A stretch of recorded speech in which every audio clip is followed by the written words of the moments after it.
এইটা হচ্ছে নেটওয়ার্কের বাইরে হারিয়ে যাওয়ার মতো জিনিস। নেটওয়ার্কের বাইরে হারিয়ে যাওয়ার মতো জিনিস মানে কি, আমরা অনেক সময় অনেক ট্যুরে যাইতে চাই, কিন্তু আমরা ফোন টোন ক্যারি করি না বা ক্যারি করতে চাই না, কিন্তু ক্যারি করতে হয় জাস্ট ছবি তোলার জন্য বা মেমোরিজ গুলো রাখার জন্য। বাট এইটা নিয়ে গেলে না আর ফোন নেওয়ার প্রয়োজন হবে না। এই দেখেন, এতে একটা ক্যামেরা আছে, এই ক্যামেরা দিয়ে আপনি যদি প্রেস করেন ছবি তোলা হয়ে গেল এবং এইটাতে ছবি এখন বের হয়ে আসবে। আর আপনারা কিন্তু এটা ইনস্ট্যান্ট প্রিন্ট হয়ে যেতেছে, তো ক্যামেরা ক্যারি করার কোনো প্রয়োজন নাই। এবং আপনারা চাইলে কিন্তু এসডি কার্ড দিয়েও এতে স্টোর করতে পারবেন ছবি। দেখেন এখানে কিন্তু এসডি কার্ডের অপশন আছে এবং চার্জিং এর জন্য টাইপ সি এর অপশন আছে এবং ভিডিও রেকর্ড করতে পারবেন। সো আপনার ফোনটাকে ভুলে যে এই ডিজিটাল ওয়ার্ল্ড থেকে আপনি যদি একটু আপনার নেচার ওয়ার্ল্ডে ঘুরে বেড়াতে চান, নিজেদের ছবি তুলতে চান, সেলফি তুলতে চান, সেগুলো স্টোর করে রাখতে চান, যে আমরা একটা ট্রিপে গিয়েছিলাম, এটা একটা বুক বানাতে চান বা ক্যাটালগ বানাতে চান, সেটা কিন্তু করতে পারবেন। ফোনের ডিস্ট্রাকশনটা আপনাকে আর নিতে হবে না। অনেকেই দেখেছি যে ট্যুরে যে শুধু ফোন চালাইতেছে আর ফোনটা কোন অজুহাতে নিয়ে আসে, যে ছবি তোলার জন্য ফোন নিয়ে আসছে, সেই অজুহাত আর দিতে হবে না।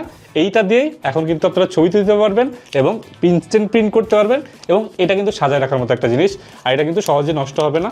একটা প্লাস্টিক ফিনিশ আছে, এই যে দেখেন, সহজে এটা ছিঁড়া যায়, বাট এর উপরে যদি আমি হাত দিই, এটা একটা খুবই প্লাস্টিক একটা ফিনিশ আছে, মানে একটু ওই যে এই জন্য বলে লেমিনেটিং টাইপের একটা ফিনিশ আছে। সো এই ছবিটা খুব সহজে নষ্ট হয়ে যাবে। দেখেন এত ডলার পরে কিন্তু কালি উঠে নেয়, কারণ এটা থার্মাল প্রিন্টার। আর এই থার্মাল প্রিন্টারটা পাওয়া যাইতেছে আমাদের লিলিপুট শপে।